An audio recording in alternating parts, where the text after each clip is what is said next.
man, I hate winter. Let's watch something more warm.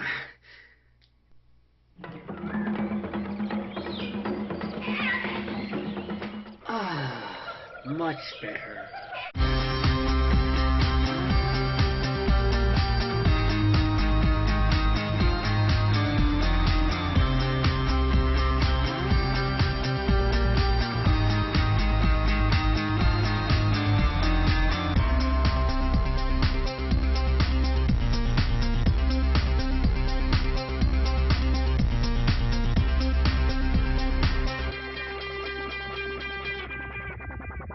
One of the more interesting things that man has often wondered about is, where did we come from? Now, unless you're a old Earth creationist and thus have abandoned rational thought, most of the general idea is that we came from apes, with transitional stages until we became the men we are now. This means that a wide field for entertainment is caveman exploitation, and this became particularly effective in the 50s and 60s. In particular, in the person of Raquel Welch in a rather shapely fur bikini in 10 million BC. We're not looking at that film today. Instead, we're looking at a 1958 film that looks at the concept of primitive man in a more unusual way. 1958's The Wild Woman of Wongo. I am Mother Nature, designer of all the things you see and all the things you are. For millions of years, Father Time and I have worked hand in hand to make the world a better place to live in. All things considered, we think we've done fairly well. We have made our mistakes. There was one about 10,000 years ago when we tried a topsy-turvy experiment with the human race. At that time, in a village called Wongo, we made all the women beautiful and all the men brutes. We put all the handsome men in the tribe of Guna, many days' march to the south. And we made the Guna girls, well, not beautiful. It didn't work. Why? The wild women of Wongo. So Mother Nature has nothing better to do than screw around with man. And so our story begins in the village of Wongo, where we see the rare white-skinned, red-haired natives. The young maidens do all the work, the older women tend to the children, the young men are off hunting, and the older males spend almost all their time just lazily sleeping. This pastoral lifestyle, however, is interrupted by the arrival of a stranger.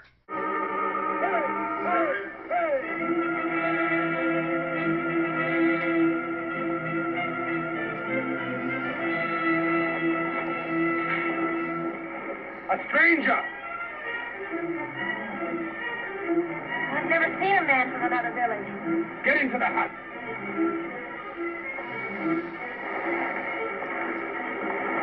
Oh, this is like a dream I've had. I never could have dreamed of a man like that. Are you certain it's a man? I have a feeling that makes me certain. What? What?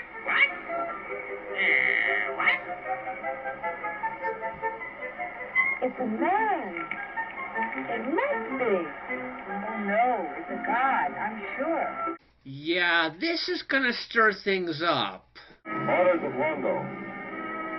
My name is Engor. I come in peace. Be in peace.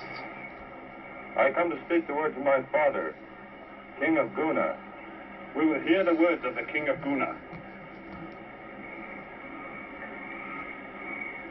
Sit.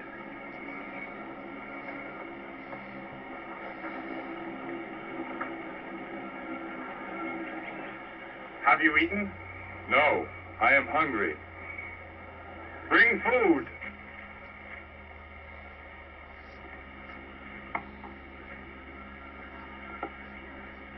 We will hear the words from the King of Guna. My father has fear. Fear? What gives him fear? We will both take it. I will take it. I will take it. You do not yet give orders to the king's daughter, Uncle.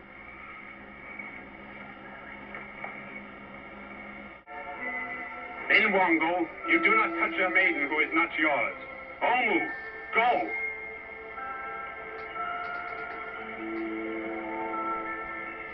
Now give us the words from the king of Guna. There is a strange tribe of men. Some say they are like apes. From where do the ape men come? From the sea. No men live in the sea. These people have big canoes. They come by night. Next day they have gone, leaving many dead. We have seen no ape men. We have heard of no ape men. You know these things now. I have given you my father's word. Why does the king of Guna wishes to know these things? My father fears the ape men will come to Guna. Wongo does not fear. King of Wongo, the ape men will come. If not today, at some time. We do not fear. My father wishes you and all of Wongo to come to the village of Guna. There is much food. You have brave young men, and so have we. It is true. Our men are brave. With your men and our men, we can kill the ape men. Are there many like you in Guna? Are you the strongest? I came because I am my father's son, and bring his word. Many in Guna are stronger than I. Do all the men of Guna also have women's skins? If the young man thinks he can puncture my skin, he may try. He is young. Perhaps a little foolish this day with love. Do you have more words from your father, the king of Guna? Only that your journey there should be taken quickly.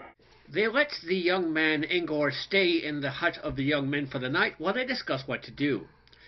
Unfortunately, they're not exactly believing of his story of ape men, and they have another matter to deal with. The reaction he's had among the young women. You have seen our foolish women. We have all seen. We have been shamed. The women have shamed us before this man with a woman's skin. But a man's body. We do not have women's faces, and I would not want one. We are men, and if we went to Guna, we should find our women running after men like him. As for me, I had rather fight ape men. I have seen no ape men. Do we know that there are ape men? I do not know it. This is a trick. If the king of Guna wanted our women, how could he get them more easily than to send his son with some wild story to get them to his village, and we ourselves die there under Guna's spears? That would be easy. Does anyone disagree? O king, do we go to Guna? We do not go. That will be our answer. If we do not go, we do not have to send any words at all. If this man leaves here alive, our foolish women will never forget him. That's true. They'll dream. You speak words of wisdom, but I have given my word that no harm shall come to him tonight. It would be better done in the morning, when the maidens stand ready to go to the temple. Then they shall see him die and never forget that he is dead. That is wise. Is it agreed? Agreed. I do not like to kill a man who comes with a white bird's wing. With this man, it must be. That night, Akko's father goes to visit the chief to buy Omu for his son. This bag? It is nothing. It contains only the finest shells that I've been able to gather in a long life. My daughter is hardly worth so much. She is worth much more, but this is all I have. Will you accept them? I am happy to accept them for my daughter. Your son, Akko, is good. Akko will build your daughter a hut before she returns from the temple. I'm sure Akko will build a good hut. I am made proud by the marriage of my son to a king's daughter. The god has given me no son. You are second in Wongo. It suits me well that your son and my daughter will rule someday. They will rule well. I ask a favor. I grant it without knowing what it is. In the morning, let it be my son, Akko, whose spear is chosen to kill the stranger. That is good. It was Omu he touched, and now she is your son's woman. The next morning, she speaks to the other maidens, and they determine that they will do something to try and save Angor. King of Wongo, it is far to my father's house. I return now. What is your answer to the king of Guna? Our answer is, we will not desert the ancient village of our fathers. I will carry your words now. But perhaps I may return.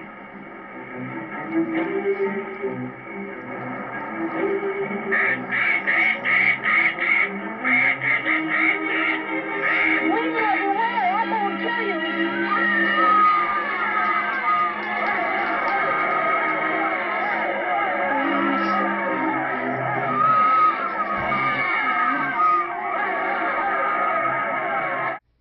that's just great. You've gone and broken God. Oh, dragon god, this day you have been insulted by the maidens of Wongo, and woe to the village. Now they must leave us, without our prayers for their protection. Never has this happened before. Payment for this sacrilege to the god must be made in blood. And when the god has taken blood, and not until then, whether it be 1 moon or 10, may the maidens return. Each night, 1 maiden shall wait alone, a sacrifice if the god comes. Go. My son, you have returned. I am happy to be back in Guna. The king of Wongo received you well? They tried to kill me with a spear as I departed. You carried the white birdwing? Did you kill their spearmen? I was saved. I was saved by the women of Wongo. The women? They are very unusual women, oh my father, and very brave. You were shamed. I am alive. It is good. What about the girl? Look at those fools. Wongo women, indeed. What do you mean unusual? Very unusual. Wahoo! The maidens do indeed follow the instructions given by the king, and spend several nights waiting in rotation for the dragon god, i.e. an alligator, to take one of them as a bride. Drag him off and eat her. However, they do encounter not so much the god, as a couple of the mysterious ape men.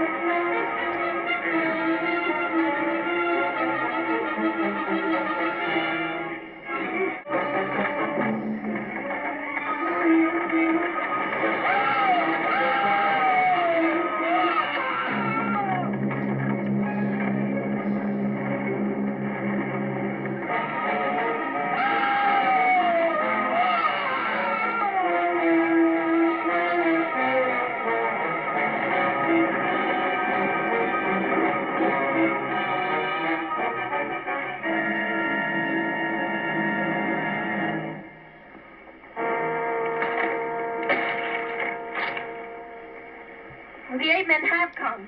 The evil men Ingor came to tell us about. They're going to Wongo. But they might have been to Wongo already. We'll go there. But we can't go. The god has not taken a bride. The king did not say we must remain until the god took a bride. He said we could not return until the insults of the god had been paid in blood. The god has taken the 8 men. The blood of the 8 men is paid. Oh, and after that fight scene, the 8 men are never seen again. They return to Wongo, but find it deserted. The 8 men has come, killed everybody else. They try to make the best of it, but after a few moons, they realize that they really can't make the village work. Asi came from her post. She said she feared no 8 men. She would rather see 8 men in Wongo than live all her life with no men at all. She said, you are no king. She must die. Kill her. Kill her. Kill her. Kill her. Kill her!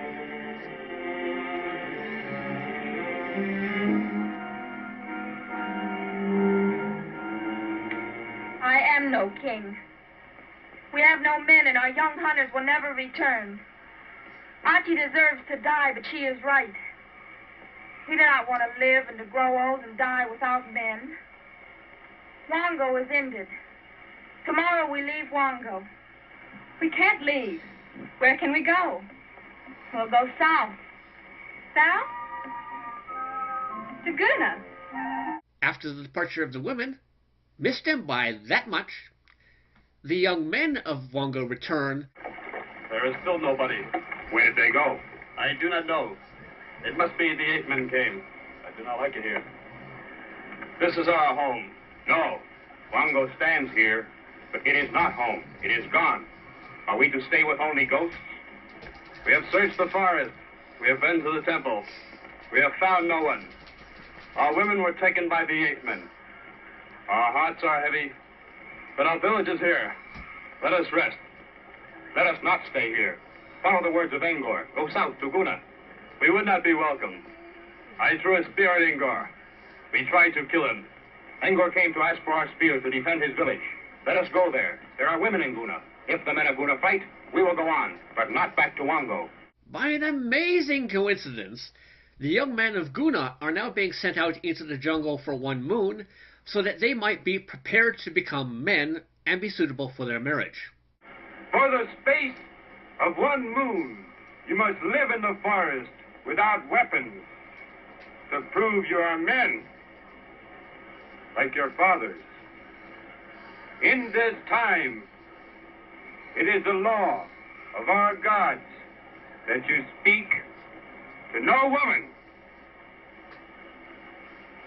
Return, hunters of Guna, when the moon is full again. Then the maidens of Guna will await you with the marriage feast. Oh, goody. So we've got the maidens heading off towards Guna, you've got the young men heading off towards Guna, and the young men of Guna out in the jungle. I think it's time for some wacky hijinks. Good day, sisters of Guna. I come in peace. Then go in peace. Well, I come with my sisters to beg food and safe shelter. The 8 men have destroyed our village. You come from Wongo. How did you know?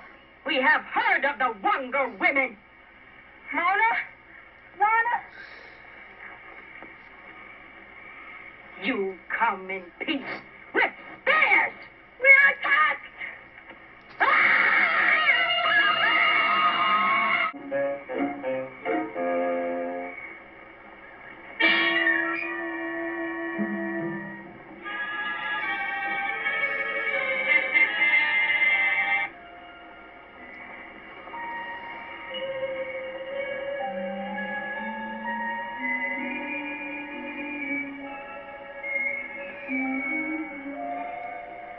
Are there any more at home like you?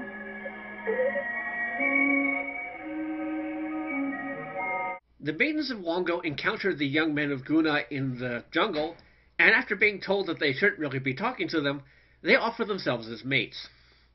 However, they're told by Angor that he doesn't want to go back to Wongo since he will be king eventually, and the maidens decide that, well, if they can't persuade the man, they'll have to use other means.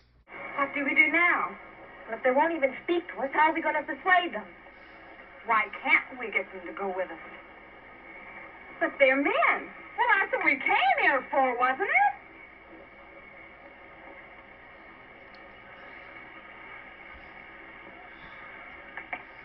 Did you say that all the young men were in the forest? And they have no spears? I told you that. Now go.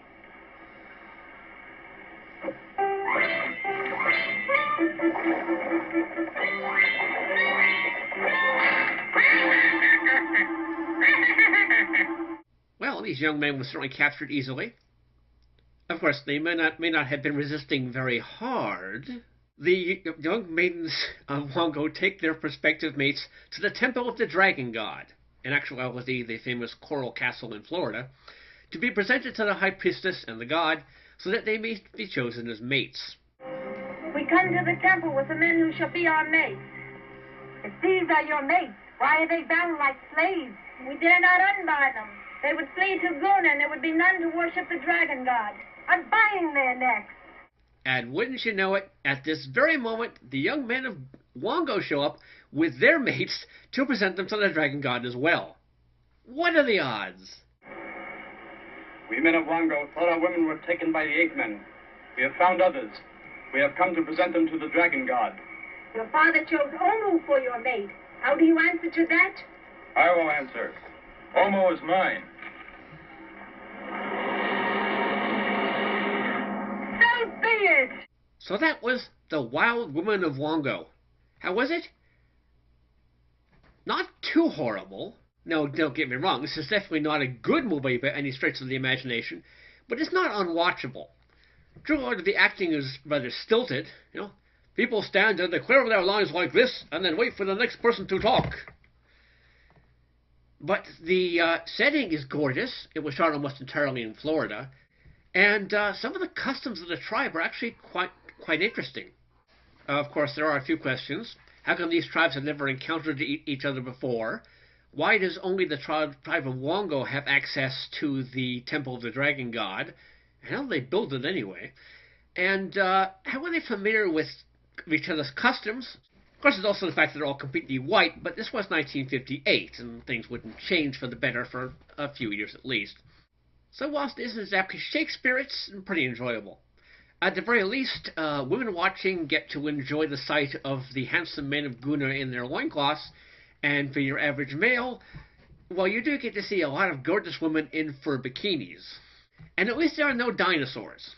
So, I think to be fair, I'll give this a rating of about 2 maple leaves out of 5. It's certainly an entertaining watch, even if it isn't exactly Citizen Kane. So if you're feeling like a bit of jungle setting, go ahead and give it a watch.